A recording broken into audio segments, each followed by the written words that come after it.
Greetings, everyone. Pete Pardo here from Sea Tranquility. Welcome to another episode of The Monster's Den. We've got in the house today, we've got Jamie Laszlo, we've got Dan Mailer, we've got Craig Kaminski, and we've got The Conjuring. So we are ranking the films in the Conjuring series, Conjuring franchise, Conjuring universe, however you want to call it. There's 8 of them. Some of them have to do with some of the others. There's usually one small something that ties all these films together. Pretty cool how they've done it, actually, I think, over the years, since 2013. So this whole franchise is just about a decade old. And, pretty cool, I think. But that's what we've been doing for the last couple of weeks, is rewatching or watching for the first time films in the Conjuring universe. So we're going to go. So there's 8 films. So we're each going to do 2 at a time in each turn around. So we kind of get through it a little bit quicker. And we'll have Jamie kick us off with his number 8 and number 7. All right. Our friend Davey Gallagher did not want to be a part of this because he's not a big fan. And I got to tell you what, when I rewatched these, I kind of started seeing his point of view on that. This was a bit of a chore. Sometimes these homework assignments are easy and fun. Sometimes they're a bit of a chore. This was an uphill battle, but I got through it and I'm ready. And number 8 is the Curse of Llorona. Why do I always? It's those double L's that get me all the time. Double L's, yeah, that's right. Yeah, not a big fan of this movie. It just kind of gives you a plain Jane story. It seems lazy. It seems cheap. It seems small. And it just even the backstory of Llorona is kind of boring. There's no pizzazz to it. There's no creativity to it. The dialogue is straightforward. The jump scares are so predictable that you can sit there and go, and it's going to happen now. Yes, there it is. And here, yes, there it is. I hate the worst part of the movie is the running joke. The former priest, the hero, and it does his little ta-da, and it's the last thing he says when the monster dies. Ta-da! Like, dude, no, this is not working. Actually, the worst thing was when I was watching it, my Blu-ray was skipping. And to get through this movie with a skipping Blu-ray is even worse. But sometimes we like to give movies stars. I was deciding to give these movies, instead of a star rating out of 5, face palms. Because a lot of these movies have face palm moments, like, oh, geez. And the more face palms you get, of course, the worse the movie is going to be. So I'm giving this one 5 face palms out of 5. It deserves every single one of them. It is a bit mind-numbing. I do like the lead, though. What's her name? Linda Cardellini. Yes, every time I see her, I think of Freaks and Geeks, and I love that one and only season of Freaks and Geeks. She's Velma from Scooby-Doo. Yes, and that's another thing. She's Velma, and then in the movie, they do some lazy Easter egg where her kids are watching Scooby-Doo. Whatever. Easily number 8. Oh, remember you got 2. Yeah, what do you got for number 7? Number 7. Oh, yes, I'm so used to the old format. Thanks, guys. I was like, why isn't anyone talking? I'm going to go with number 7. No big surprise here, I think. The Nun. It takes place in 1952. Does have an okay opening with the 2 nuns. You know, one gets dragged by a demon. The other one kind of kills herself. And then the mystery starts.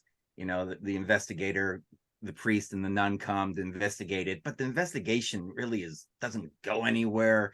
It just goes back to the jump scares and the creepy thing. But, you know, you get Old Creepy Tavern called the Black Bear. You get Foggy Graveyard at night with a guy with a lantern. You get creepy images all over the place. So you're like, what's not to like? Well, that's all you get.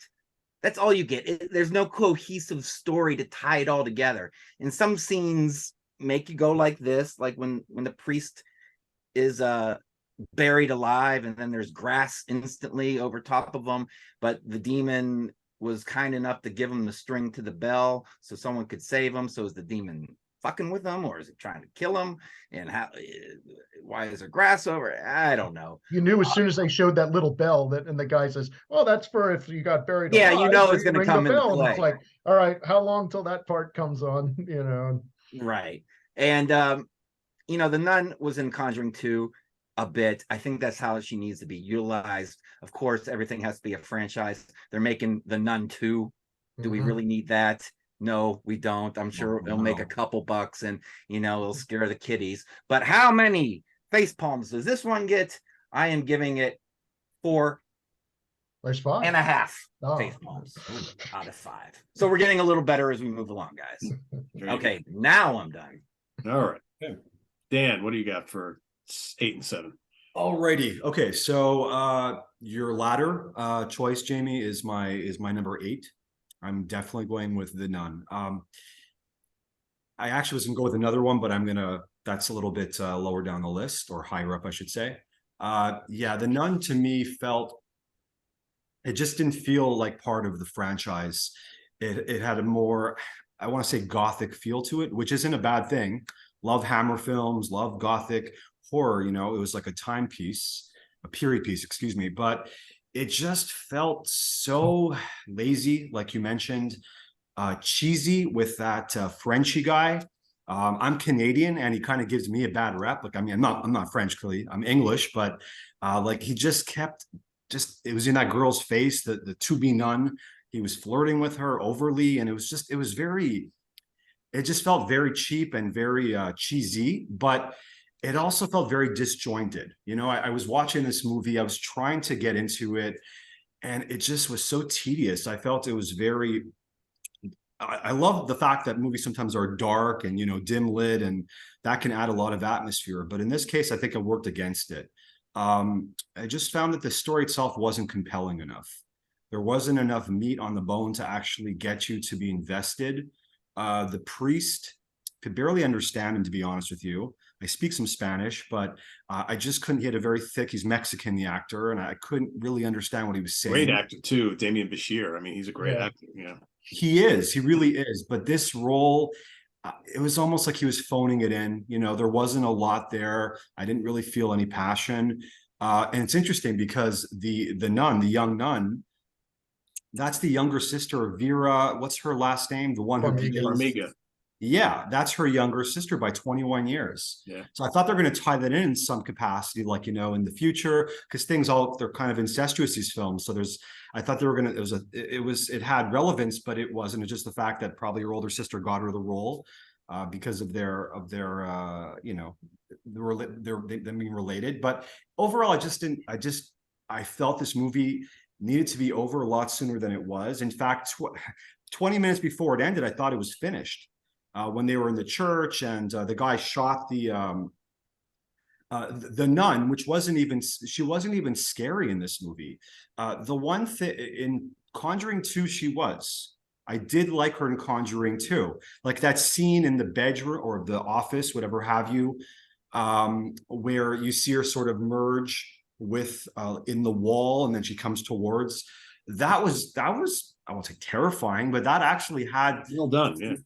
Yeah, but in The Nun, it was just, they didn't utilize that same fear factor. She had no menace. There was nothing.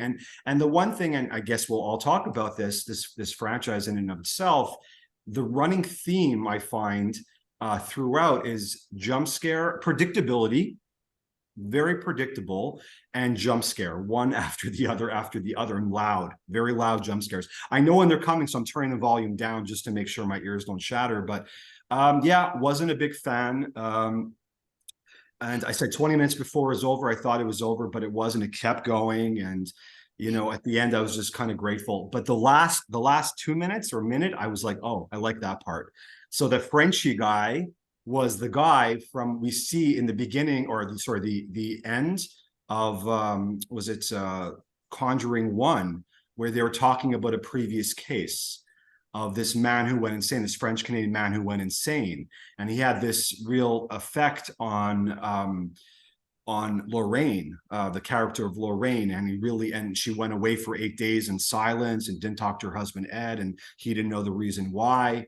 So they tied it back into this one character. So 20 years later, because we know at the end of the movie, like he's riding, we see the upside down cross in his neck that emerges through his skin. So we're like, okay, that's interesting. And then they fast forward 20 years, and you see Ed and Lorraine are giving their like speech in an auditorium in front of students at a college, and like this is the same man that went insane, and so that was a cool tie-in, but overall it wasn't a redeeming factor. Okay, that's my number 8. My number 7 might be, I don't know if it's controversial, it might not be. I'm going with Annabelle 1. So a little backstory. The only movie I'd seen prior to knowing we're going to be doing this 8-movie video, I had not seen any of these movies except for one. Yeah, I love classic movies, horror movies too. Like I said, I grew up early in the 80s. I mean, I like throwbacks to that. There are a lot of good modern movies, but these big budget ones don't really grab me. They're too watered down, they're too mainstream, they're too Hollywood. It's the independent ones that I'm actually I'm more inclined to watch. But I saw Annabelle, not because I wanted to. I was just with someone who we had it on Netflix. Like, okay, let's give this a shot. Back in 2014, I hated it then. It was just boring and tedious. Rewatching it now, I saw some value in the context of watching all 8. You know, it's still pretty low down the list. This one I found the acting was wooden. I liked the beginning part. The beginning was interesting when they were in the house before they moved into the apartments or whatever condo they got in California. There were some cool moments, like when she's sewing, when the lead actress is sewing, and it built some suspense and tension. And of course, when the next door neighbor, we see like their friends, the older man and woman, them being murdered. She wakes up and she hears something, and then what's going on, and then her husband goes to check on the situation. They follow him back into their house, and it's like they're talking also about like what happened with the Tate LaBianca murders. It was around 1970 with Marilyn Manson, Charles Manson. And so then they come in, it's like these really deranged satanic like hippies, and they're just like going insane. And then you see, so I really enjoyed that first segment. And then you fast forward to her, like them in the apartment life where she's alone with the baby, Mia and Leah. Their names sound so much alike. I couldn't even discern who was who when they were referring to their names. It just got boring. And it's just the main actress just wasn't, there was no, her acting was just very flat. And it wasn't very scary anymore. And the doll, I don't even, see the thing with Annabelle, the doll itself is a conduit for evil. And the doll doesn't do anything. Doesn't murder. It's not like Chucky, right, from Child's Play. It's there. It could be like literally like, I don't know, it could be anything. An inanimate object could be Annabelle, and it has the same type of, so I didn't understand. And the funny thing is, the real Annabelle, which I'm sure someone's going to bring up, or if I won't, was a Raggedy Ann doll. So that shows up in a couple of these movies. Yeah. So that's really, and anyway, won't go too much into that. But at the end of the movie, I found it was kind of cool, because the end of the movie, once Annabelle is then brought, to the shop to be sold again to the new owner, we see this woman coming into the shop and saying, "Yeah, I'd like to purchase something for my daughter, who's a nurse." I'm like, oh, okay, so those are the two girls that were sort of who had inherited Annabelle, and then got rid of them and gave them to Ed and Lorraine. And they were the actual true story of Annabelle. That was the Raggedy Ann that they actually had taken possession of in real life. And Ed and Lorraine were called in for this particular doll. So, but the movie itself just was, like I say, I think the acting really got me, and there wasn't a lot of story there. It was just there was one scene in the basement where it was kind of scary, and she's getting in the elevator and she's trying to go back upstairs, but she can't. It's still like the basement, this really, and the demon was a lot scarier in this movie. In later movies, it wasn't scary anymore. But this one, actually, they utilized it better. So yeah, that's my number 7. Cool. Craig? All right, well, I don't feel as bad now with some of these, but I didn't actively dislike any of these movies. I think I just liked some more than others. But my number 8 is Annabelle, and takes place in 67, shows how the doll came to be, although it's introduced by Ed, Patrick Wilson in Conjuring 1. I think the film suffered from a lack of Patrick Wilson and Vera Farmiga. I like them in the first Conjuring movie, and kind of, since they introduced that the doll, it's like it was. I wish they would have been in it. I agree with Dan that the lead actress in this, she could have had some help. And Alfre Woodard is kind of wasted in this. You got to get a really good actress like that, and she doesn't really do a whole lot. But it just didn't really grasp me, except for towards the end, like where it kind of leads your way into, oh yeah, those are the nurses that were in the very beginning of the first Conjuring. So it ties it in there. But big money maker, so what do I know? I mean, at the bottom of my list. But number 7 for me, I'm going to go with I'm going with The Nun also. This, as Jamie said, takes place in 52. I did like, I'm not sure I'd pronounce her first name, Tessa Farmiga, as the young sister Irene. I mean, she's got the resemblance of her sister 100%. But the plot was a little confusing, just with some of the parts in it. And again, I think it was missing Patrick Wilson, Vera Farmiga. I just, I liked, their interaction from the from the two Conjuring movies that were made prior to this one.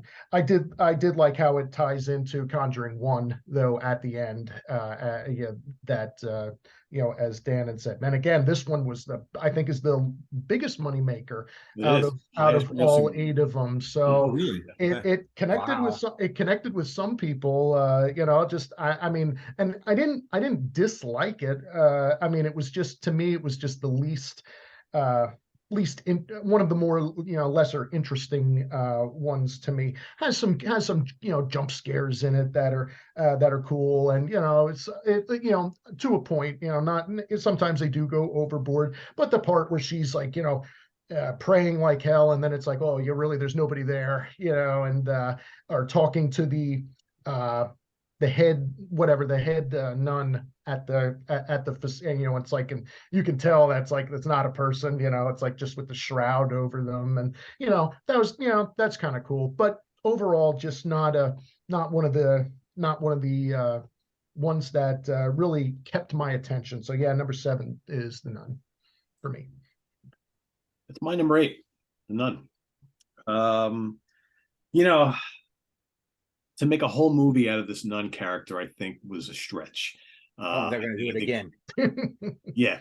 I hope they do it better this time around. Yeah, well, it's like she's scary in the other film because she's used very seldomly, but to do a whole story on her, I think, was a stretch. What I really like about this movie, I think, Dan, you kind of hinted at it. There is this gothic flavor about this film that kind of hints back to the old like Hammer and Amicus films, which I really like that a lot because I love those films, and I think this is the only film in the series that actually does that.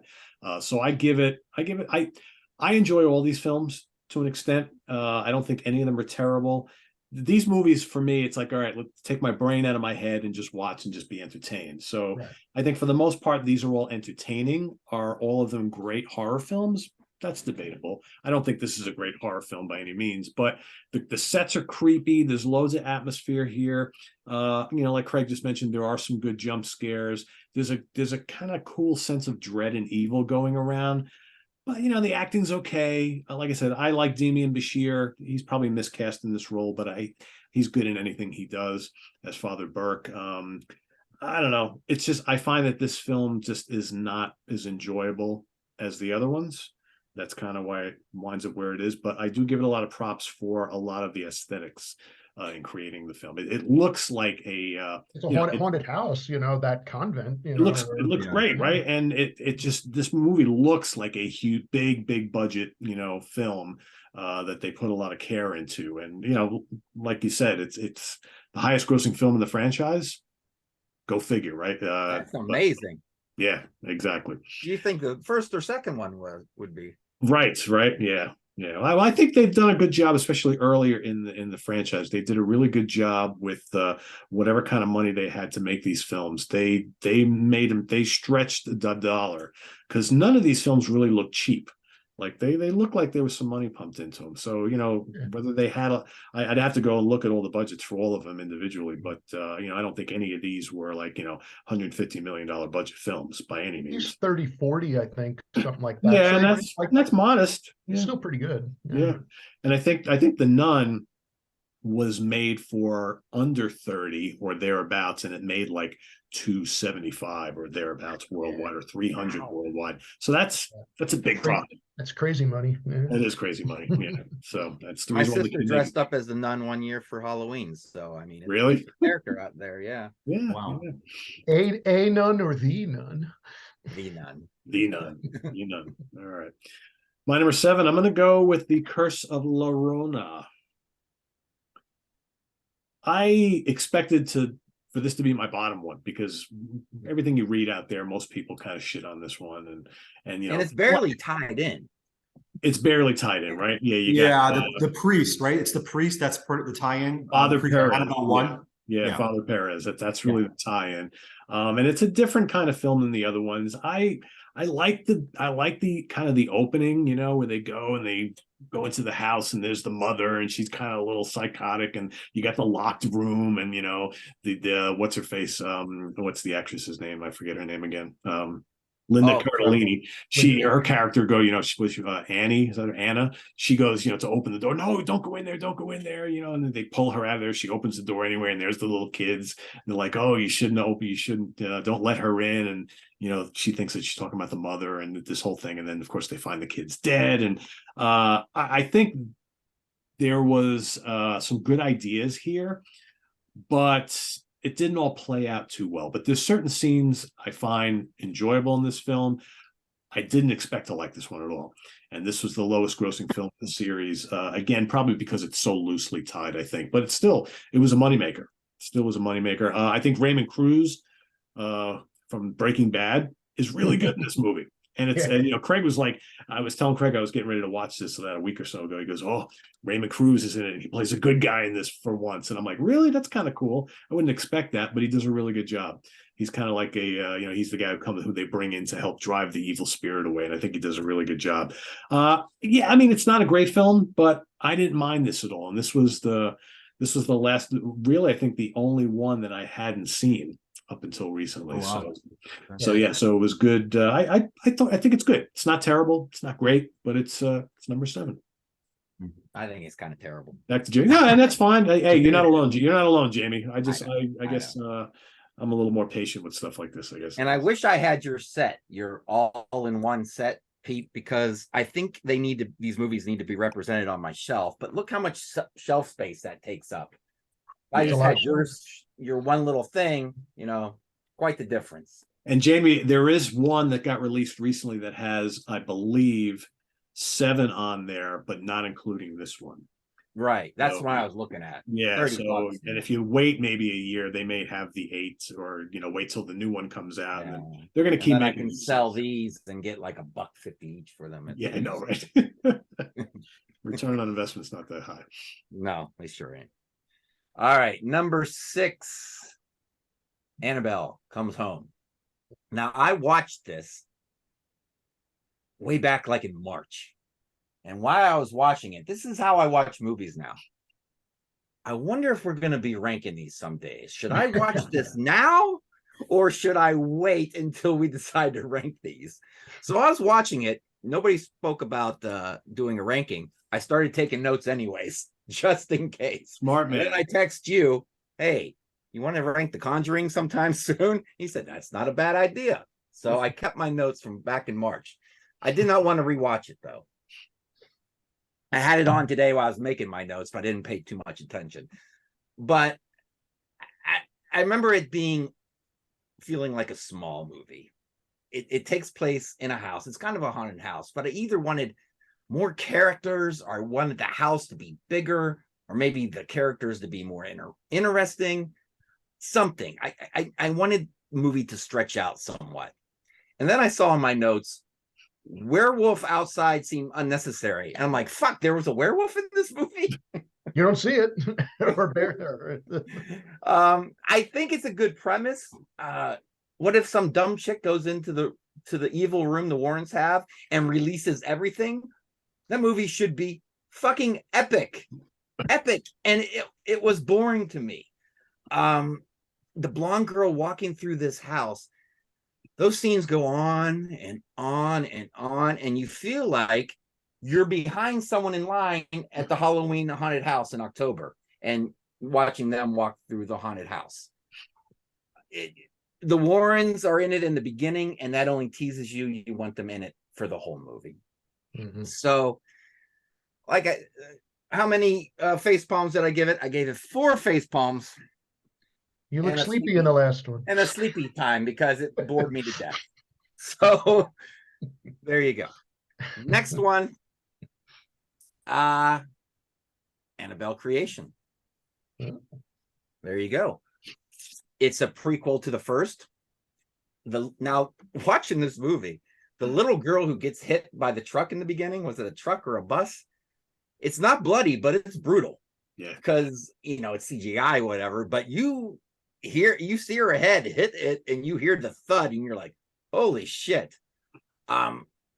It's the kind of movie though that introduces a lot, and those things are coming later. The Find Me game, the pop gun, the handicap chair that goes up and down the stairs, the scarecrow. Oh, this is all going to be worked in later. There's just a lot of that predictable kind of stuff. People in this movie don't say what they saw. They're freaked out to death, and nobody mentions anything. The handicapped girl tells her nun, who's taking care of everyone, I feel a bad presence in this room. A bad presence. Well, she saw demon faces. She saw Annabelle getting up and walking. She was flown 10 feet from her chair. But I feel a presence. That's much more, what you saw is much more than like some cold feeling going past you. So I don't know why you ain't freaking out going, dude, I'm seeing demon faces. Can't you bless this room, goddammit? Yeah, can we do something about this? It's all like, something ain't quite right. So that's kind of silly in the whole thing. Some chills do work though. Like when Annabelle does get up from that chair and start walking, it's kind of chilling. But again, the samey old jump scares get a bit tiresome. But I do love the ending. I love the ending, that spoiler, that the little girl grows up to be the satanic chick in the first Annabelle. And it ends with how the first one starts. So I thought that was cool. So this one gets 3.5 face palms, but it also gets oh, I saw what you did there at the end. That's pretty cool.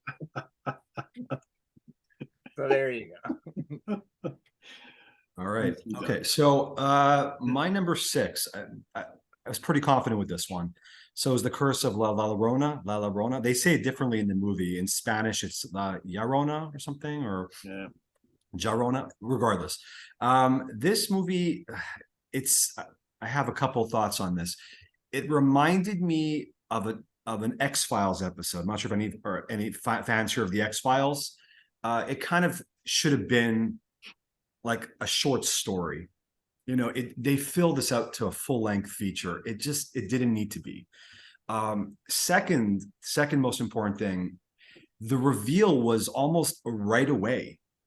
Like you have the priest who was in Annabelle 1 talking with the mom in the church and giving a full exposition about the whole history of this particular this woman who drowned her children and why and what her motive is, her objective. All the suspense is gone at this point. You know exactly what is going on. So now you're just waiting for it to play out. To me, that's like 101, like how to build suspense, how to kill it.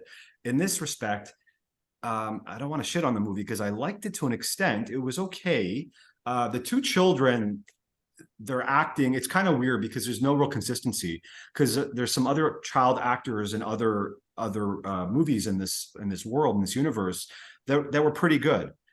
These two, not so much. There wasn't really much to work with. They were kind of like their tone was flat. They're just going through the motions as well. Could be in how they were directed. I don't know. But the movie itself, again, it wasn't compelling enough. I mean, it's a very popular folktale among the the Spanish community in Mexico. Oh, it is a real folktale? Oh yeah, it is. Weeping Woman, or Yeah, the Weeping Woman. It is. That's a true story. Well, true story. It's a fiction. I'm not going to say it's true or not, but for the sake of this movie, It's it was a true lore. A true lore, and they played it out okay. I just didn't find there was some comic relief. I don't know. I don't want to call him a priest. What was his role? Like excommunicated priest or from Breaking Bad? he was simply Tuco. Yeah, and he actually, I saw him again. Anyone watch the X-Files? He was on an episode of also like played a Mexican in this movie where they didn't speak any English, and there was like they thought they were aliens, like Chupacabra or something. Where they like there was like this love triangle and this like it started raining acid rain, and he was like him and his brother were turning into aliens. It was a really kind of comedic but also dramatic and scary story on the X-Files. So I remembered him from there. I've never seen Breaking Bad. I know it's crazy, but I haven't. Anyway, he was comic relief. He was funny. He was engaging. He was the best actor in this movie, in my opinion. And it just, again, it was too stretched out. It wasn't interesting enough. I didn't feel much tension because I knew what was coming. I was a little annoyed when that girl was kind of passing the barrier. They had like the man at the door, and she's like, she wants to reach for her doll. It's like, oh my God, it was so long, that thing. It's like, I guess that was just to build tension, fine, but it was just like really like I was getting frustrated more than I was like, this is really suspenseful. Yeah, I knew where it was going. We knew how it was going to end. No one was really at risk. We knew like the children weren't going to get killed. Just had that feeling. It was better than The Nun, but that's not saying much. I didn't dislike it. I just didn't love it either. Okay, so number And it's 5. amazing how all those seeds stayed by the door every time they opened it and slammed it shut. The seeds Like you can never sweep the floor ever again. Yeah, and that actually reminds me, it's like, all these red herrings, they kind of put these things in these movies, like you were saying before, Jamie. And it's like, I remember that woman, the one whose children had died. And you're like, at some point, the cop had mentioned, or someone had mentioned, yeah, we had to release her, or they released her from jail, from custody. It's like, she's going to reappear in the house later on, won't she? I had that knowing, a very conscious thought, like it's going to happen. And sure enough, it did. Okay, so this one, my number 5 is a little bit, I was going back and forth on this. It's the last one I watched, obviously, because it's the last in the series. It's the third Conjuring. The Devil Made Me Do It. Now, this is also based on a real, so that's the thing. The Conjuring movies are all based on real events. These Ed and Lorraine Warren, they had these cases. Now, people say they were frauds, whatever have you. That's not for me to say or not, but this was, again, a true case in Connecticut, I believe. There was another name for this movie, or it was made into a book or something, if I can find it here. Yeah, The Devil in Connecticut. So I was happy to see them again, Ed and Lorraine. They're the highlight. I think Craig was mentioning this before. They're kind of the highlight of this franchise. Great actors. I mean, that's good. Lorraine, I can't remember, Vera from whatever her last name. There you go. I remember her from Bates Motel. That was a great show, and she played a real psychotic Norman Bates's mom. And she's a lot of range. Her acting is impeccable. It was stunted in these movies because I think they were really trying to base their characters off the real life people who didn't have big personalities, very like dry to the point, which was fine. I like this movie. I like parts of it. I found it was more like murder mystery, whodunit, and investigation. It's kind of was like The Nun, but done better. Like the Nun was very convoluted. It's like, what's going on? I lost the plot. This one you had to pay attention as well. I found it I love the scenes. Like early on, I loved it. It was a really good movie. I thought there'd be more of the possession, like they had shown in Conjuring 1 and 2. with the family becoming possessed or one member being possessed. So in the beginning, you're kind of thrown off. The little boy, I think his name is David, and that was kind of scary scenes. They were done well. Yeah, and then the brother or brother-in-law, soon to be brother-in-law, sort of, take me instead. Yeah, and that I found kind of cool. That not original by any means. This has been done many, many, many times before. Much better movies, depictions. The Possession of Michael King. I recommend that movie. Probably the best possession movie since The Exorcist, in my opinion, from 2014. Anyway, so it was the beginning was really interesting, and then in comes Ed and Lorraine. Awesome. They did it as always. They do a stellar job. They're great actors. The characters are done well, and you're like, okay, now we're kind of like, this is the most Ed and Lorraine we've had so far from all three Conjurings. This movie felt different. The vibe was different than Conjuring 1 and 2. It was slower paced. It was like a slow burn. I like that. I enjoyed that. It wasn't so many all these loud and it wasn't as predictable. And those jump scares were non-existent to an extent. Then it started taking a dip. It got slower, and not slow interesting, but slow, kind of tedious, boring. Not boring, but just it was more. It changed, at some point during the movie, and I was not losing interest, but I just wasn't feeling as intrigued. Up until that point, I was ranking this higher than Conjuring 1 and 2. I just was. I dug the vibe more than I did the two first Conjurings. I like them a lot, but this one I liked it better. It felt more fleshed out, and it just felt more realistic, like a real murder mystery type of thing. But it kind of lost me towards the second act or third act. It redeemed itself towards the end. It was a good movie. Just not it lost a few points for me. I don't have any face palms in that movie. There were none that I can speak about, but I enjoyed it. So that's it. That was my number 6. Cool. Well, my number 6 is The Conjuring, The Devil Made Me Do It. And personal least favorite, obviously, of the Conjuring movies proper. And I watched, just to be said, I watched these in order that they were done, from Conjuring 1 to Conjuring 3. And, so I watched them in order of this. Me too. I personally didn't like how Ed Patrick Wilson was kind of weakened in this. It's like, I got to take my pills, and they sort of try to make him into old man. I think even doesn't the devil say something, calls him old man or something at one point? And it's like, man, the guy's not that old, Yeah. But just overall, I thought the plot was just not there for me compared to Conjuring 1 and 2.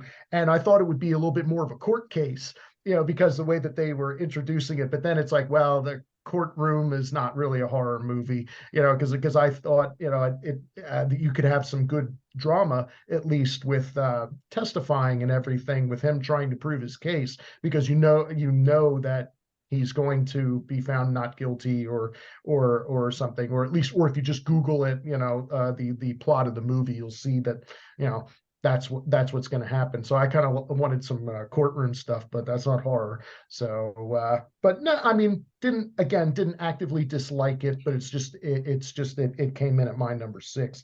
My number 5 is Curse of La Llorona. I was expecting, as Pete said, not to really enjoy this movie, knowing that it was the least successful of all 8 of these. And but as I was watching it, I liked Linda Cardellini as the social worker. And I as soon as Raymond Cruz Tuco popped up on screen, I was like, hey, now I'm a little bit more invested in this. And I couldn't help but think of both Pete and you and Jamie. At one point, Tuco blesses the swimming pool, and I thought, Pete and Jamie got to get some guy to come and bless their pool, and I'm thinking, well, they could never drain the water that ever again. I would never be able to get in it. It would burn. You would burn forever now, but no, there's some goofy parts, like we were saying, with the spreading of the ashes or whatever in front of the door, and like we were saying, it's like, does that mean you can never vacuum ever again? But I liked I liked some of the parts of it. Yeah, there were some jump scares that got me, while I'm sitting there watching this, and the kid, her umbrella blows into the pool, and it was like, where things jump out at you, and it's like, hey, I'm a victim of that too. But overall, I was reasonably entertained with this. I didn't think it was too long or anything, that it wasn't drawn out. Yeah, I knew, it's like people aren't going to necessarily get killed and their heads aren't going to fly off or anything. But, going into this, it's like, I'm totally fine with the entertainment factor of this. So yeah, number 5, Curse of La Llorona. Cool. All right, I'm going to go number 6, Annabelle. First Annabelle. Yeah, you guys basically said it all so far. I mean, it's fun. I think the other 2 Annabelle films are much better, though. I think it pales in comparison to the other ones, but at least it was a first attempt. I'm actually surprised that they did this film so early in the franchise. I mean, this was like the next film right after the first Conjuring film, but I guess they figure, well, people probably look at the creepy looking doll in the first film, and the first film made a lot of money. And it's like, well, let's play off on that and see if we can make a whole movie on it. It's not bad. I mean, you have Annabelle Wallis, who's the actress who plays Mia Form. Yeah, she's not a great actress. She's good to look at, though. So yeah. I don't mind seeing her on camera. Tony Amendola plays Father Perez, right? So you get more of him in this film than you do in the La Llorona film, but he kind of ties everything in. There are parts of this movie that remind me of Rosemary's Baby, which is kind of weird. Again, I think Dan mentioned how there's not a lot of originality in some of these films. And I get it. It's entertaining, but it's like, it's not until you watch the next 2 Annabelle films that you realize that this first one isn't all that great. Not awful, not especially good, but it's okay. It's okay. Can I add one thing, Pete? So this movie, the director had only done shorts on YouTube, and people had watched it, had called him, we want you to make a full feature movie on one of your shorts. An aspect of it. That's his only experience up until that point. Wow. Okay. So that maybe says a lot. So yeah, interesting. And it just hit me.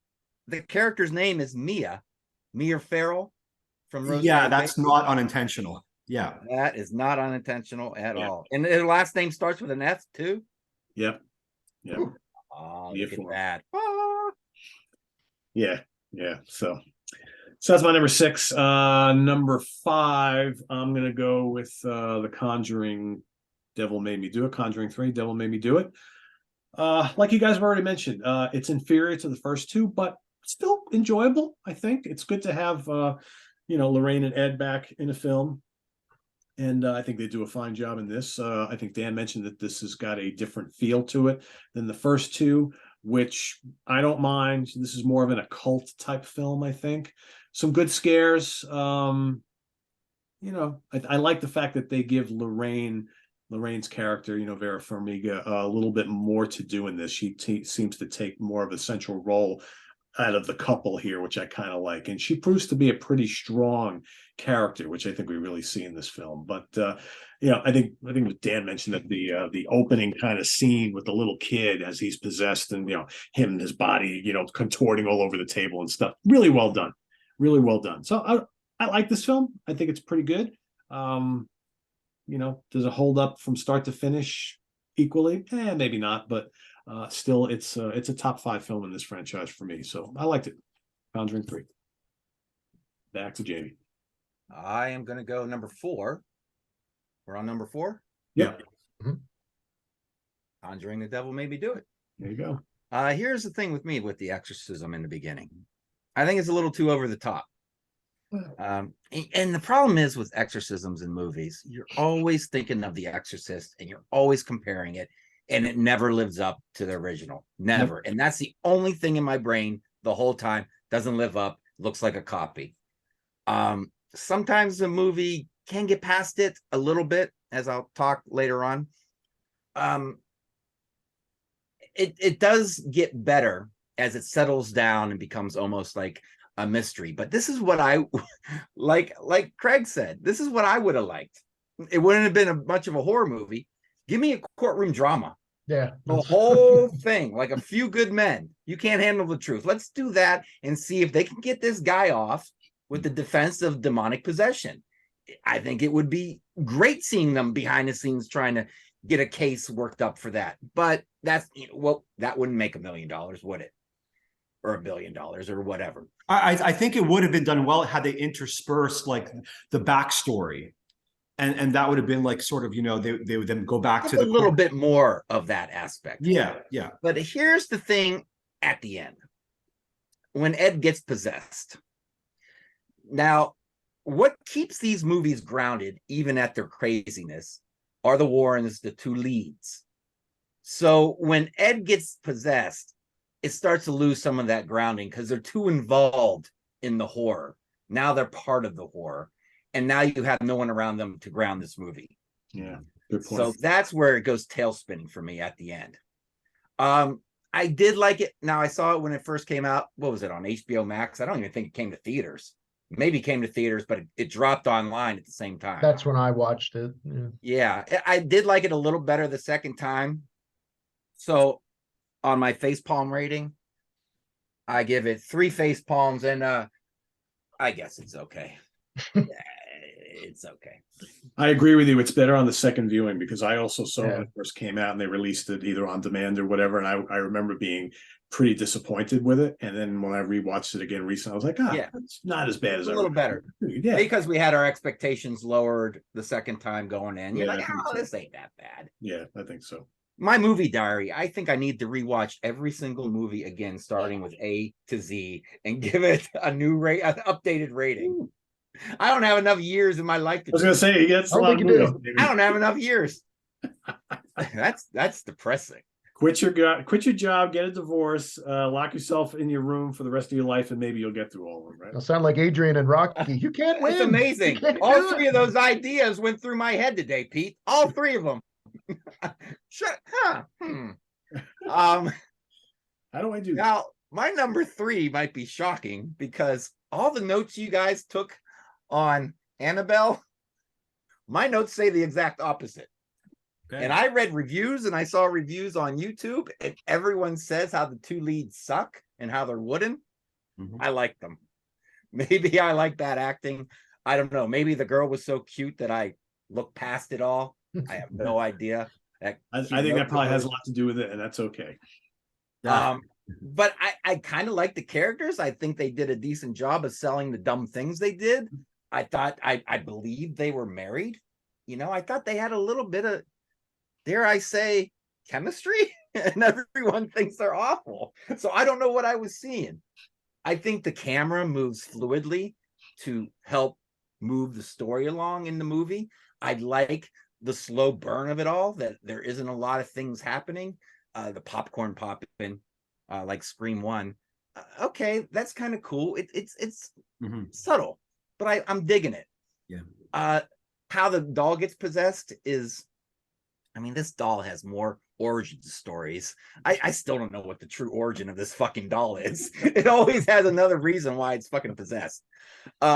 But yeah, I'm surprised Craig didn't like it more because of all the Rosemary Baby, type references, type things. You got a pregnant young mom. She's befriends an older woman. And, but I'll just say this. What's her name? Alfre Woodward? Woodard, yeah. Woodard? Yeah, Ruth Gordon is no Alfie. That is a hot old broad. That chick in that movie is fucking sexy at 62 or whatever the fuck. See, that's why I married a black girl. Because when I'm old and gray looking like shit, what's the saying? Black don't crack. So there you go. That's why I did it. No, it's not the only reason why I did it. But the ending is, when she jumps out the window, and it does have a lot of eye-rolling moments. It like when she gets the doll back, when they threw it away and it's all dirty. Oh, I'll just brush a little bit of that dirt off, and she looks great right there on the shelf around all my clean dolls. That creepy doll looks great. So, on the scale, I am going to give it only 2 face palms, because I think they sell the dumb things they do enough for 2, and going, it could have been worse. It could have been worse. the doll in the trash can scene reminded me of the classic Twilight Zone episode Living Doll with Telly Savalas, and it's like, when I thought, but that one, of course, is my opinion, a lot more creepier with the talking Tina, and I'm going to kill you. That's a little bit more compelling to me personally than Annabelle, but that part reminded me of that. I was thinking of putting this movie my number one. Oh, wow. Hey, that's fine. So yeah, so I'm next, but in defense to Craig, I think the reason he may not love it, Jamie, as much as because it wasn't done as well, obviously, as Rosemary's Baby. Just like you couldn't get over, couldn't get past that exorcism in the beginning of part 3 of Conjuring. It's the same thing. It had been done before and done a lot better. So I can't speak for Craig, but yeah, I might have been drinking a lot during it too, so I don't know. Or that, yeah. Okay, so this might be controversial. Again, I was almost shocked that I had done this, but I didn't put so The Conjuring, I'm choosing Conjuring 2 as my number 4. I like this a lot. I mean, from 4 down, I like them a lot, all 4 of them. So Conjuring 2, it was interesting, again, based on a true story. It was based on true events that occurred in England, in London, to this family. And I enjoyed this. I enjoyed sort of like, Ed and Lorraine going over to, across the pond. And but even before that, just, getting introduced to this family, a single mom with her 4 children, and the little boy that stutters. And then we start to get to see that one of the girls, not the eldest girl, but the youngest girl, youngest sister, she's, you get attached to this kid, she's, you can see something's wrong and something's going, awry with her. And we start seeing these really creepy scenes of like the chair and the rocking, and we see like images of an old man. This was done well. This legitimate, I won't say it was scary. I don't get scared very easily anymore, unfortunately, but it had those elements to it that I found quite compelling. And it was well written, well acted, very well acted. And then Ed and Lorraine come, which kind of add, it's just, they add another level of quality to the movie just by their acting. And I enjoyed it. I think I enjoy these movies until it goes off the rails, until like, it's really, then it becomes all about, the exorcism. And it's these movies start off, very subtle, and it's slow, and it's incrementally getting a little bit, we know there's something going on in the house. We know there's something, there's a possession, or there's a force there, and it doesn't kind of reveal itself right away. And that's in Conjuring 1 and Conjuring 2, and even Annabelle Part 2. But I enjoy that. I enjoy the build-up. But once it builds up to a certain level, then it just goes full blown. And when it goes full blown, I don't lose interest, but then it becomes almost like, okay, we've seen this before, and it's just not as interesting to me. So towards the end, like the 3rd act, when it's all chaos in the house, and they first think the girl's faking it, and then Ed and Lorraine, this really overly dramatic thing, or we have to leave, and they're on the train, or like, let's try and find some proof, and let's play these 2 tapes simultaneously or concurrently, and then we'll start to hear what the devil is really saying, and that old man isn't really the evil presence. He's just trapped there, and he just wants to, his soul to rest, whatever, and he's being held like kind of like hostage by evil force in the house. Okay, very interesting stuff. And they go back, all, shit hits the fan, and this guy's hammering to get into the house in the backyard, hammering that door for like what seems like an hour, like literally an hour, hitting this door. He can't get through it. And then, her prophecy of whatever, she thinks her husband's gonna get like, impaled or whatever, stabbed by this tree trunk. And then she sees it, and we know it's happening. It's building up to that one moment. We know he's not going to get, obviously killed, because we know these are real people who didn't die in 1971 or 2. So it became too overblown. I really enjoyed the movie though, up until like the very, very end. But yeah, so that's my number 4. Number 3, this might be the most controversial. It's Conjuring 1. I don't dislike this at all. I thoroughly enjoy it. So like Conjuring 2, they're like parallel. It's similar. It's just one family's in wherever in the US and the other family's in England, but it's a very parallel story. Well, this story is a bit different because, you know, the husband and wife are intact and it's a very loving family. And they kind of use that as leverage with the mom, you know, like that day at the beach, and it was like the best day of her life. And so I really enjoyed the story. You kind of like the children, some more than others. And I found this creepy because this is the introduction to this movie, to this franchise, I should say, and the universe. And it kind of was a throwback to Poltergeist 1, done well. I really like Poltergeist, like the first one. Part 2 I liked as well, that creepy old man. But it was a throwback, and it was a modern take on it, and done well. So, you know, actually Insidious was as well. It's the main actor who plays Ed actually was also the main actor in Insidious. I don't know the character's name, but anyway, off on a tangent here. But so the movie itself was very, very compelling and interesting. And in come Ed and Lorraine, and we're introduced to them and this kind of odd couple working together. She sees things, and he's a demonologist, and she's the clairvoyant, and they work well together. And they slowly start to unravel things. They're filming at the same time, like in Poltergeist 1, you know, filming the paranormal activity so they can get, I think, authorization from the Vatican to do the exorcism, which is cool. It was done, well written, well acted. When the mom got possessed, again, my kind of gripe with part 2 comes in part 1 as well. They put the bag over her head. She's kind of like in the cellar, or the cellar, and it becomes a little too like unrealistic. Well, not that horror is very always realistic, but it went off the rails again to me. But up until that point, great story. It was creepy. There were a lot of moments, you know, again, it was the buildup, the slow reveal, little things happening more and more. And there are moments where I was like, okay, when they're like, she's trapped in the basement, the mom, initially, when she goes down and like the door closes on her and she can't get out. And, you know, that there were moments, real elements of like a kind of fear, like, okay, I can feel this here. Jump scares are there. This entire franchise has jump scares, mostly every entry in it. But this one, they were done well. And, like with the girl hitting her head on the thing in the bedroom, and then you don't know what's actually in the armoire. Like, you know, is there something there or isn't? So it played well with that, with the unknown. And so, yeah, so that's my number 3. Cool. Craig. My number 4, I went with Annabelle Comes Home. This and Curse of La Llorona were the only ones that I had not seen previously. So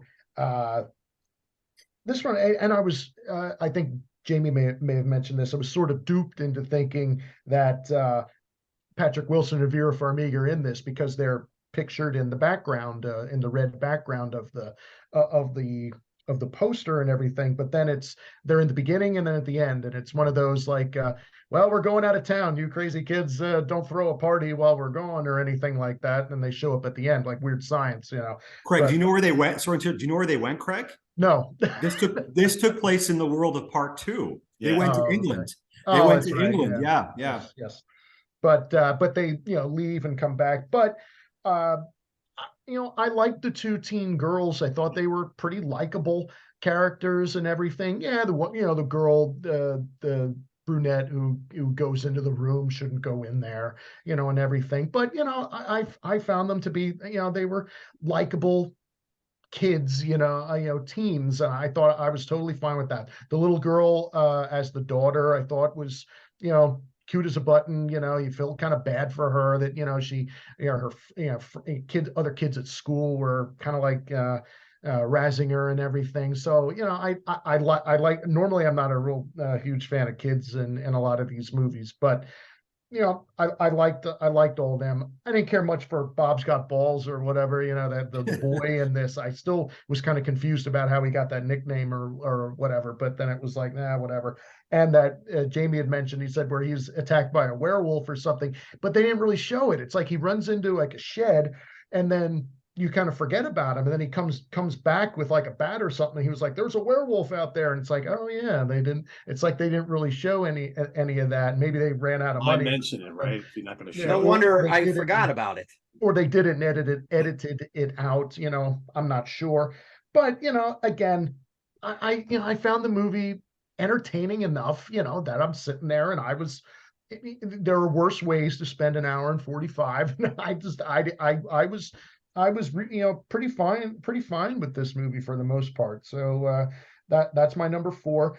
My number 3, I'm going with Annabelle Creation. That was my personal favorite of the 3 Annabelle movies. And I did like again, the kids, the orphan girls, a couple of them like prank the girl in the wheelchair and the other one. But again, the kids I thought were pretty likable. The nun I thought was a likable, the nun, the caretaker of the kids. I thought she was a likable character and everything. I liked Anthony LaPaglia and Miranda Otto, in this, that Miranda Otto, the mom, was like, had like the shroud in her bed, and you knew that something was, not quite, a little off with her, not on the same level as on some other movies, but hey, kept you engaged at least to watch it. I liked the location, that the house was kind of like in the middle of nowhere, beautiful scenery, with the mountains and everything and all the space, the land that they had where the kids were out when they go like to the well and everything. So, very, very well done with the scenery. And I did like how they, tied it in with Annabelle 1, sort of at the end, you see where the doll's going and everything, and how it just transitions like it with what's going to happen in the first Annabelle movie from 2014, how it merges into that and everything. But like I said, my favorite of the 3 Annabelle movies, and I enjoyed this, especially more so on rewatch, as you guys have mentioned about some of the other movies too. So yeah, that's my number 3. Well, Craig and I are in agreement on 4 and 3. Annabelle Comes Home is my number 4 as well. I think this movie is a lot of fun. It's like, kind of reminds like Home Alone, right? Yeah. It's like mom and dad go away. Girl's left at home with the babysitter. Babysitter's friend comes over. That's never a good thing. And of course, the babysitter's friend, of course, wants to go rummaging around the secret room. And yeah, you knew that bad shit was going to happen once that went down. I don't know. I think this is a lot of fun, a lot of good action and scare scenes, like in the second half of the film. Yeah.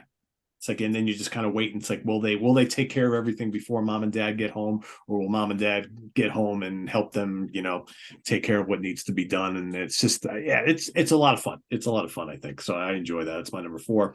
And then number 3 is Annabelle Creation, which, is the official prequel now to the first Annabelle film. And yeah, you're right about this whole, the whole origin story of the doll is still kind of fuzzy, but at least now you have more of an idea here. And I like the whole backstory. You feel for, Anthony LaPaglia and the wife, right? That whole scene where the daughter gets run over is like, wow, right off the bat, you get that. Interesting how they go fast forward like a decade or so, and their house is all run down now, and they've been in mourning obviously for all these years. They've got the little girl's old room is locked up. You don't really know what's going on in there. They invite the nun in, and all these homeless girls from the orphanage that closed down. And by the way, the oldest girl in the orphanage also played, she was the hot one out of all of them. She played the female lead in Shazam, the Shazam film that came out a couple years ago. Anybody remembers that? But yeah, I think this is there's some great kill scenes, there's some good scary sequences, really good special effects, I thought. And I think also this is a lot of fun. I really enjoy both of the second and third Annabelle films. I mean, I like the first one for what it is, but I think the second and third ones really kind of kicked it up a notch, and pretty high up in my ranking overall. So yeah, Annabelle Creation, number 3. All right. My number 2, Conjuring 1. Here's the thing with this movie that always, you guys got to help me out here. It opens in 1968 with these nurses talking to the Warrens about Annabelle. And they're saying how it's moving on its own. They find it like its head turned at certain times in other rooms or whatever. And like, well, you think people are playing a trick on you? No. We looked at that. No one's breaking in. And then they talk more. And the Warren said, and this led you to believe that the doll was possessed. And what the girl says next confuses the shit out of me. I listened to it over and over. I even found the script online and read it. And I have it here. Maybe I'm an idiot. You guys help me out. She goes, do you think the doll is possessed? Yes. Camellia got in touch with a medium. I guess that's someone who comes in and does a seance and connects with spirits. We learned from her that a 7-year-old girl named Annabelle Higgins had died in this apartment. She was lonely and took a liking to my doll. The spirit was lonely and took a liking to your doll, or the medium took a liking to your doll? I'm guessing the spirit. All she wanted was to be friends. So the spirit wanted to be friends with you, or the medium wanted to be friends with you. When we heard this, we felt really sorry for her. The ghost, you felt sorry for the ghost or the medium? I'm not sure. I'm going to say the ghost. I mean, we're nurses and we help people. Oh, okay. So the medium, because she's a person, not the spirit, or you calling the spirit a person. So we gave her permission to move into the doll. Wait a minute, the doll's already possessed. So she's obviously already in the doll. So what the fuck is going on here? I'll explain. So Jamie, the doll, again, they've said it in numerous movies, it's a conduit. Okay. It's a conduit. So it's just as a vessel for the. Well, It's the like a vessel beacon. is already It filled. attracts like the evil spirits. But it was already filled because it was possessed, and they already because we have an moving Annabelle around before. Yeah, we have an Annabelle creation, which is the origin of this story. That girl that died, Annabelle, the real girl that got hit in the head by the car and got killed. Her spirit was probably still floating around and had asked these two nurses, like it had asked her original parents, but it wasn't really her. It was the evil spirit that was attaching itself to this doll, and that doll was the conduit for evil. So it got possessed, and then they got confused why it was moving. But you gave her permission to be in it, so you shouldn't be confused why it's moving. Or if it was moving before you gave her permission, why'd you give her permission if she's already in it? I'm so confused. I don't think it was. I don't think 30 seconds of talking blows my mind. It's probably the way they phrased the whole thing, right? Yeah, the way they phrased it just. It needs permission to possess a doll. But it's already possessed. I think it was like I'm not an expert. It was repossessed. That's like Dracula coming into your house and saying, "Can I be here?" Dude, you're already in. Yeah. No, it wasn't in though. That's the thing. It needed permission to get in. It was already it was free floating, so it couldn't cause any harm before it actually took full possession. Then why are they confused that it's moving around when they gave it permission to be in there? Who knows? You're blowing my mind. Okay, I'm done. Plot hole. It just blows my mind. Perhaps. But other than that, I love the first half of this movie so much. I love the old school feel, family moving into an old house, got the passage behind the closet. In all these movies, the kids are the first one to deal with the crazy things going on. It's always in their bedroom. The youngest kid always seems to make first contact, whatever. It's a solid blueprint. I'm a sucker for it every time. It's like when it's done well, it's like good home cooking or a comfortable pair of shoes. The jump scares are there, but they also have creepy elements. The Conjuring has one of the most famous scenes of the last 20 years. I mean, that's all you need to be iconic in the world of horror. That one scene. Oh, yeah. The clapping hand behind her. Famous scene. Oh yeah, that was good. Yeah. And I like Dan said, I like it when it's more subtle. I like the slow burn. When the mom gets possessed, it becomes a little bit too much, and it never lets up.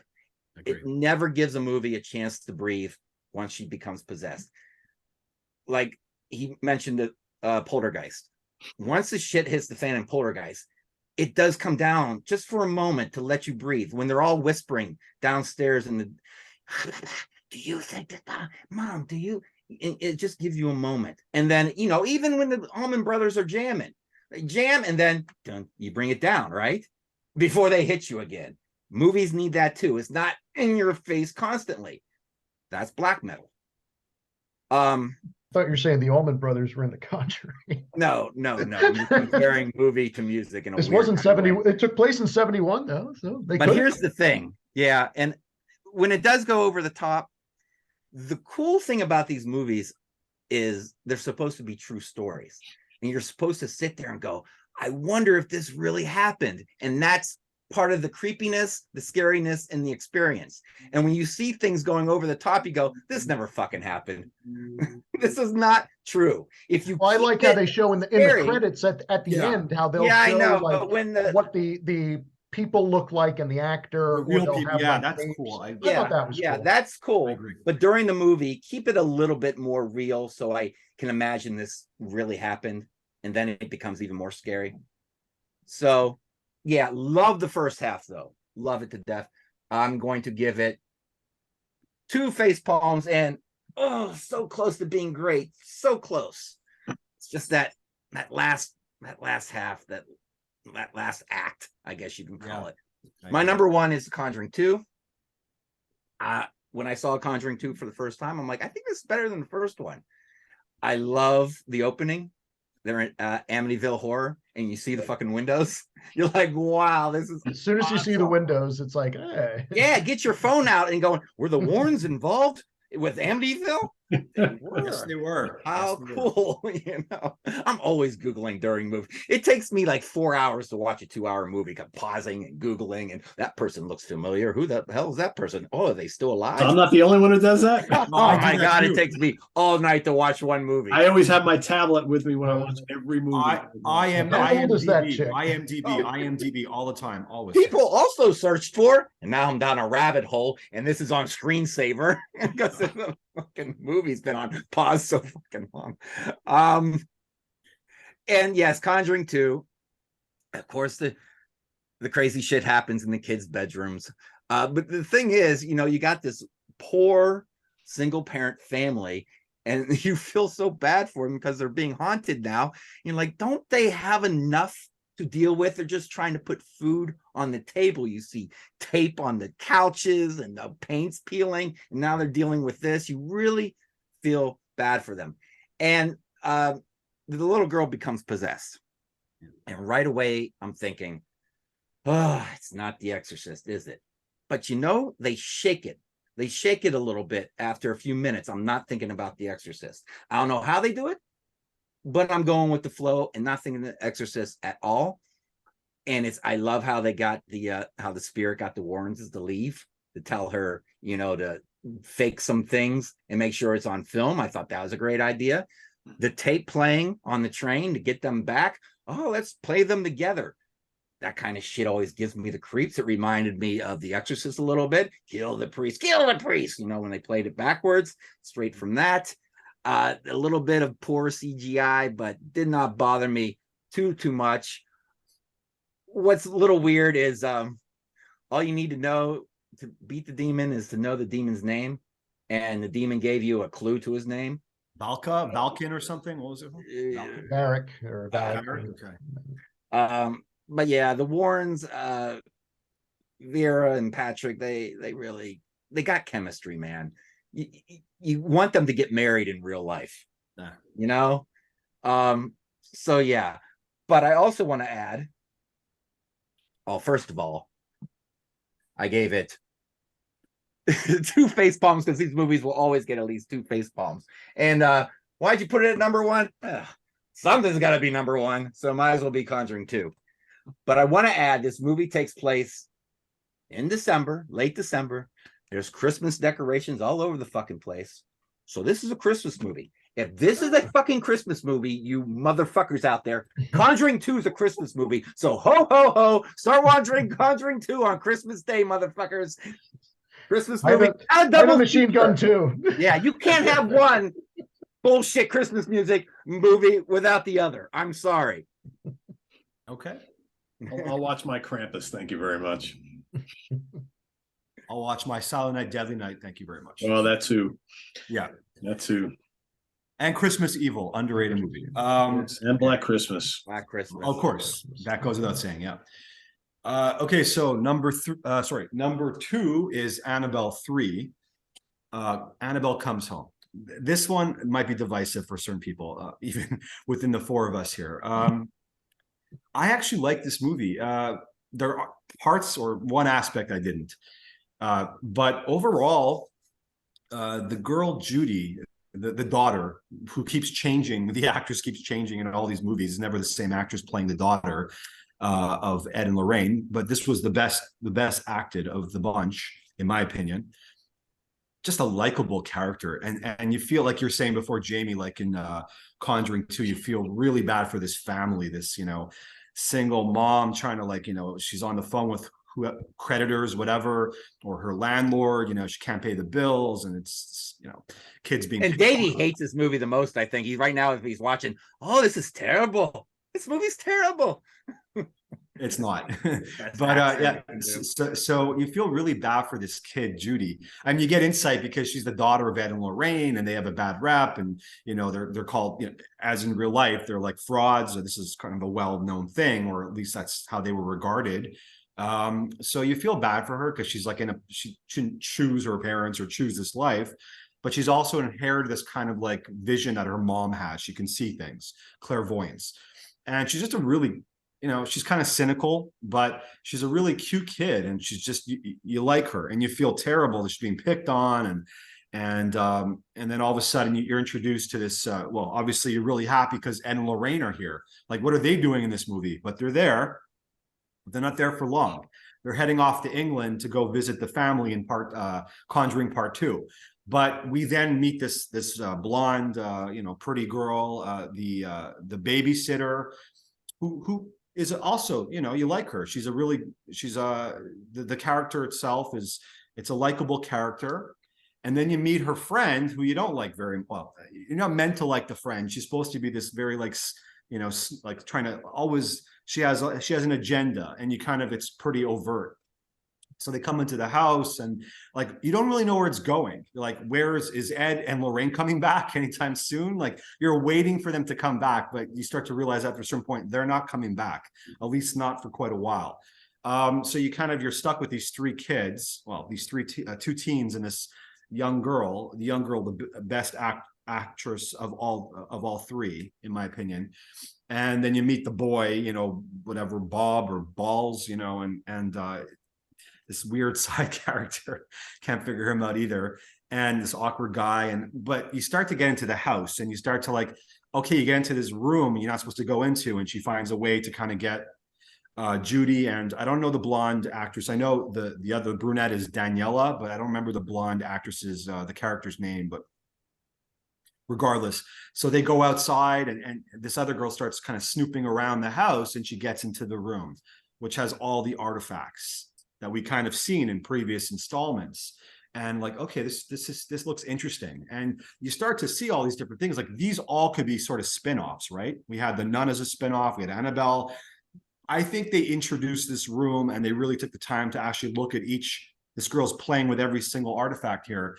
I think they're going to use that as a ploy to kind of make other, spin-offs from this movie. If they don't, it's a waste. But it gets really fun. They can make an anthology movie with short stories. Well, that's sort of like, what's that Amicus movie where they go into that old Peter Cushing is the old caretaker or the owner of this shop. House of Terrors, or no, it's the one where they all basically try to swindle him, and then they get their comeuppance after. He's a shopkeeper. It's like an antique shop. Needful Things. No, it's from 73 or 74. Oh my god. It's From Beyond the Grave. Pete's From Beyond the Grave. Yeah. I was thinking Tales I Witnessed Madness, but it's From Beyond the Grave from my memory. Correct me if I'm wrong. It's my favorite of the bunch of the Amicus. Pretty sure you are correct. Yeah. Yeah, that's this one. I really wanted to be part of that anthology a night you guys talked about all these movies. Anyway, so back on track. So she's in this room. She starts to unleash madness and unleash like all these different things that are contained within these artifacts, and all shit hits the fan. And it's cool because it plays out throughout the course of the movie, like with the little coins on the eyes. I don't remember what they're called, or the little board game. And the one one gripe I have with this movie that I had seen in other movies, it, like I think Jamie alluded to before, it gets very slow, overly slow. You're following this blonde girl while she's walking through the house, and it's very like convenient that all characters are kind of split up.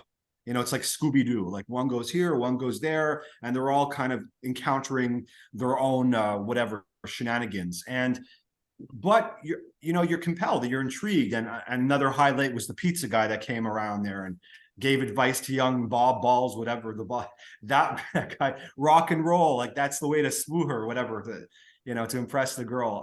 I really like this movie a lot. That's why I'm putting it above The Conjuring, believe it, Conjurings 1 and 2. It was just a really fun movie. It didn't take itself seriously at all. And you're waiting for Ed and Lorraine to come back. You think they're on the phone and they're like, no, like we want to talk to Annabelle or whatever. And like, okay, this isn't really the Ed and Lorraine. And then it kind of comes full circle. And there's some drama, the girl lost her dad and she wants to connect with him. That's the reason why she's so kind of deviant and snooping around. She has an agenda to reconnect with her dad. And there's some really cool scene I really want to bring up with the TV, the television, where she watches herself and it's playing what's going to happen to her. So it's sort of like she's always one step behind. And then when she's not facing the TV for the final scene of that TV, whatever it's playing, is that she answers the phone that's ringing and she dies. But as she's about to walk up, I'm like, that was done really well. And that TV in itself can maybe be like a ploy for another movie spinoff. But anyway, to wrap this up, I really enjoyed it. It was fun. It had a completely different vibe. I mean, it was light years better than Annabelle 1. Sorry, Jamie, apologize for that. But it wasn't as good as my number 1, which is coming up right now. So Annabelle 2 Creation. Love this movie. Love this movie. Loved everything about it. The beginning scene was tragic. I like the main. I didn't know who he was at first. I recognize him. He's just a much older version of the actor that I knew. Anthony LaPaglia, is that his name? Yeah, I remember seeing him this really underground or under like low budget Mike Myers movie called So I Married an Axe Murderer. Yeah. Love that movie, and he was like, I've never seen that. It's fun. It's funny. Yeah, him and Michael Richards, Kramer. I think they were like both cops or something. Am I remembering this correctly, Craig? Like they were. No, no. It's he's a cop, and Mike Myers. No, Michael Richards was also in that movie. Kramer was in that movie. Yeah, I know. He works at the newspaper. He's only in the like newspaper. He's only in like one scene where Mike Myers is like trying to get him to, and he like flips out on him. Right. But yeah, so I haven't seen him since that movie. I think he played in other movies, but clearly it's almost 30 years later, so he looked a little different. Played a lot of gangster roles and things. Yeah. He's done a lot of stuff. Right. No, yeah, it's true. Okay, so Untouchables? No, he wasn't in. That was Andy Garcia, I think. Regardless, so it was from the beginning, the get-go, it's like, okay, this is creepy. And then the girl gets hit in the head. It kind of reminded me of another really recent movie, Halloween Ends, where the beginning scene where that little boy is like kind of like being a real shit to the babysitter, and then like he locks the babysitter in the room, and the guy like opens the door and the kid goes over the baluster and falls to his death, like sudden death, like that kind of like impact, like, oh my god, this poor little girl gets hit in the head, and we know what's going to happen, like we know what happened. And then it kind of goes forward 12 years, and then we don't really know what's going on at this point. We see this like orphanage, or these orphan girls coming there with the nun, and it seems sinister all of a sudden. It seems like there's a sinister aura, like you said, Jamie, the house aged. Everything just seems like it's now decrepit, and it feels wrong. Something feels very off. And I loved how they created that atmosphere without, like, they didn't talk about it, but it was just there. Like a malevolence was there. And that's why I'm putting this at number 1. I just felt that. And then we're introduced to the two main characters. Well, the main one, the girl who had like the gimp leg, who had polio, I think. She was an amazing actress, and you really felt for this girl, like you felt for the girl in Conjuring Part 2, the girl that became possessed. You feel this kinship towards her, and even like Judy in Annabelle Part 3. And so yeah, you follow this character and all the characters kind of, and it slowly like decays, and things get worse. And with that chair going up and down, like something's going to happen with that, And yeah, I enjoyed the aspect of how it took its time and how things were, it's a slow burn, and it was done really, really well. I don't think it ever faltered at any point. It never became too extreme. I love when Anthony LaPaglia was kind of like trying to put the cross up and the thing was growing and it was becoming very like, oh wow, this is kind of creepy. And it breaks all his fingers backwards while he's yeah, that was so disturbing while he's holding that cross in his hand. And then how it all came full circle at the end, where this poor little girl, like, you know, becomes possessed. And it's kind of like a running theme where the demon kind of like vomits in the person's mouth, and then they become possessed. That's sort of like the transition, but like the catalyst for their possession. That happened in Conjuring 1 as well. So then she grows up at the very end. It's like, how does this tie in? And she grows up at the very end to become the girl in Annabelle 1, who becomes this like whatever, late teens, early 20s, and that kills the family next door to the husband and wife in Annabelle 1. And then it comes full circle. So yeah, it was just done very well. And I think it had the most, to me, it was the scariest of the bunch, and well acted. And there was a lot of suspense, and that's it for me. Cool. Yeah.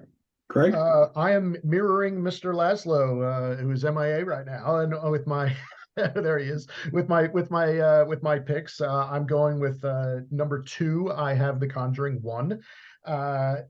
Enjoyable cast. I like that house. I like these movies where there's a house that has all these little secret passageways and compartments under the stairs where you can look out. I every time I always see the movies like that, I always think like when you're a kid, that would have been so cool to have to be in a house like that. But I mean, not being haunted or anything like that. Yeah, of course but, not. take that part out of it.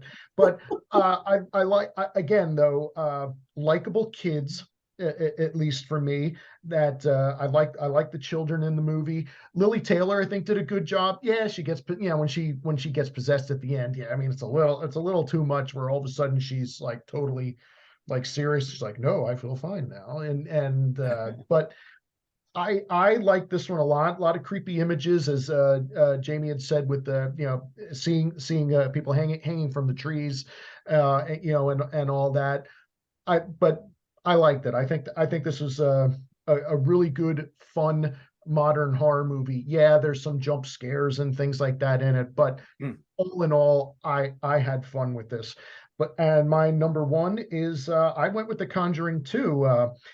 And as Jamie did as well. I like the location change. I like Frances O'Connor, the mom, as the lead actress. As you said, you feel kind of bad for her being a single mom with all these kids and everything. Glad to see Patrick Wilson and Vera Farmiga back after not being in Annabelle. The prior movie chronological. When these were made at the time. I like the scenes with the little girl being possessed as like the cranky old man, and it's slightly out of focus, where she's talking and you see, like she moves a little bit and then changes voice. They did that where she's drinking like a glass of water and it's like, well, how would you be able to talk if you've got a mouthful of water, and everything. I just I thought that was pretty enjoyable, and obviously introduces the nun character, just like in the first Conjuring, it introduces the Annabelle character. You could have probably done without that, but again, for what this is, I had fun with it. I liked the performances. I liked where it was going. Enjoyable acting, and so that one was my number 1. So a fun movie. Oh, nice shirt, Pete. I just noticed. What are you wearing, Pete? Evil Dead. Evil Dead. Oh, nice. My number 2 is Conjuring 2. So I will readily admit that I think when these Conjuring films first started coming out, I was kind of souring on modern horror for a while because I found like a lot of the early 2000s movies just weren't really doing it for me. I had some that I liked, but I stopped watching them in mass, and I started really just going back and watching older horror films. And then I remember I didn't see the first Conjuring movie till right when the second one came out. So the second one came out, and I was like, a lot of people are talking about this. And then a buddy of mine was like, "Did you see the Conjuring films?" He goes, "Go watch the first one. It's great." And I did. And then I watched the second one, and I really enjoyed them both. So for me, they're almost neck and neck, but I'm going to go with the second one for number two. I just, it's a great sequel for one. It's a really enjoyable haunted house / possession film, because I think these first two films do kind of both of those things really, really well. Again, you got another family being terrorized. You got to get Lorraine and Ed to come in and do their thing, which they do. They're such a great pairing. I mean, every film with them in it really works for me. You got the demonic nuns, you got good special effects, you got loads of jump scares, you got some creepy scenes, you got atmosphere.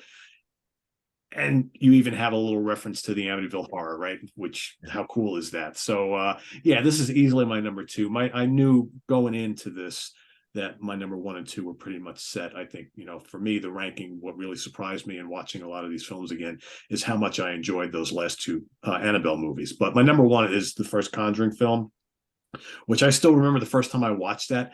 It's something that Dan said earlier on. It's like, do you get scared by films anymore? Not really. I got unnerved by a few things in the Conjuring film when I first saw it. When I first saw it, I was kind of like, holy shit, that made me kind of jump in my seat. Can I ask you a question, Pete? So I feel the same way as you. Did you see Insidious that came out probably 2 years prior to The Conjuring, the first one, Insidious 1? Yeah. That was the first movie in many years that actually scared me. Certain scenes. The first two are actually very good. They are. I would agree there. I kind of like those the same way I like the first two Conjuring films. I think they're very well done. But yeah, the first Conjuring scared me a bit when I first saw it, and I was kind of like, holy shit, I haven't been scared or, unnerved by a horror film in a long, long time. And, the plot is very simple. You get this nice big family moving into this old house out in the countryside, thinking they're going to start life over again. It's going to be great. This is a great awesome. poster too. Oh, great absolutely. Looking poster. Yeah, absolutely. And then, within like a few minutes, that shit is going to go down the tubes really, really quick. So, and you feel bad for this family, right? And I agree with what I think all of you kind of mentioned, that like the first half of the film is just really paced very well. It's this nice slow build, slow burn, and then the shit hits the fan, and then it goes a little over the top. But you know what? The Exorcist went over the top too, so I get it. I get it.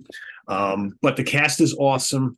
And, again, we're introduced to Vera and Patrick in these two roles. And, hopefully they're not typecast in these two roles forever and ever, because but they do it so well. And in the end, to me, it's one of the best modern kind of like haunted house possession films in the last, 20 plus years. It's really, really well done. And, it started this whole franchise. So for me, the first one, you always have that special feeling for the first one. That's kind of like that for me. So Conjuring, my number one. Can I tell you the one scene in this whole series that scares me the most? In that cult favorite Annabelle #1 movie, Cult of One favorite. There's a scene where young Annabelle comes running towards the door, and when the door swings open, she's an adult Annabelle. It happens real fast and swift. That gives me the creeps. That's well done. And I apologize if you're out there and you think Die Hard is a Christmas movie. God bless you. I don't care. I couldn't care less. So it's a Christmas. I don't care. It's fine. The only thing that with these as a whole, every movie was rated R, and they're really. I was kind of like. They're fairly tame. They're pretty tame. The body count is non-existent. No nudity, no F-bombs, no real graphic violence. No. I couldn't count any F-bombs, or anything. Do you think some people go, can you please give us an R, even though we don't deserve it? But you know what? I'll give these credit though for at least, I mean, a few of the well, I mean, all of them. They all made like well over $100 million for Oh, yeah. R-rated horror movies. I Yeah. mean, previously was only done for movies like The Ring, you know, that were PG-13 and were aimed at teens. But you know, I think hey, there's something about like demonic possession that Yeah. is going to Yeah. get you an R You rating. know what? Whatever it Also, is. the Saw franchise did the same thing, and that was sort of a different type of horror. I don't know how you want to categorize. I mean, that. they were more graphic. I mean, I Big understand time. why they Oh, were. you mean rated more? R. You mean ones that were more tame? Okay, yeah. Well, Yeah, Everything yeah. says horror, violence, and terror. And I think it's Like the probably terror can like be what so Pete said, extreme, that you got to be older. it's probably like what Pete said, though. It's like anything like this that has dealings with the church and exorcism and things like that. Maybe that's what automatically Got to be, makes it because there's R. really nothing out. There's no gore hardly at all. There's no nudity. There's very little, cursing. So it's Yeah. got to be that. I guess A just the movie's subject matter. PG-13 these days because someone smokes a cigarette. So yeah. Yeah. I think my take is I think they're throwback. They're throwback movies to like the 70s type of horrors. It's like The Exorcist and any of those movies that came out. The Rosemary's Entity Baby, and The Entity, all those Amityville and late Haunting, 60s. yeah, all that Yeah, stuff. all of those movies. It's a throwback. It's not that it's a safe movie or like, a family-friendly movie by any means or franchise, but it has that kind of vibe to it. And people kind of remember that. And maybe, I don't know if it's attracting an older generation or not, but yeah, they're done very well. Yep. And they'll keep coming. They indeed will. They will keep coming. So there you have it, everybody. Ranking the films of the Conjuring universe, Conjuring franchise. So you know how it goes in that place down there, that comment section. Rank them as you like them. You've seen them all. If you've only seen a couple, whatever, right? There's no right or wrong answer. So play with us down in the comments below. And thanks for watching. And visit us on the web at www.seatranquility.org. We're on Facebook. We're on YouTube all together, all the damn time. Coming up here on the Monsters Den over the next couple of weeks. So we'll have like split squads doing some, this, that, and the other thing. We've got some folks are going to be doing ranking the Gamera films next week. And then others the following week are going to be ranking the 3 films from Jordan Peele, director. And we've got Get Out, Us, and Nope. 3 really interesting films. So you'll see various folks on these 2 shows. And by then we'll be almost at the end of the year, but we've got loads of stuff that we're going to be working on in the coming new year. So stay tuned each and every Thursday for the Monsters Den. Till then, visit us on the web at www. Did I say that already? I don't know. I lost track. You did. It's okay. I don't know. Whatever. it's late. It's getting late. I know, right? It's been a long day. So for Jamie Laszlo, Dan Mailer, and Craig Kaminski, I'm Pete Pardo. Thanks for watching, everybody. See you tomorrow morning at the Funhouse with myself and Martin Popoff. Till then, have a good one. Bye-bye. See you guys.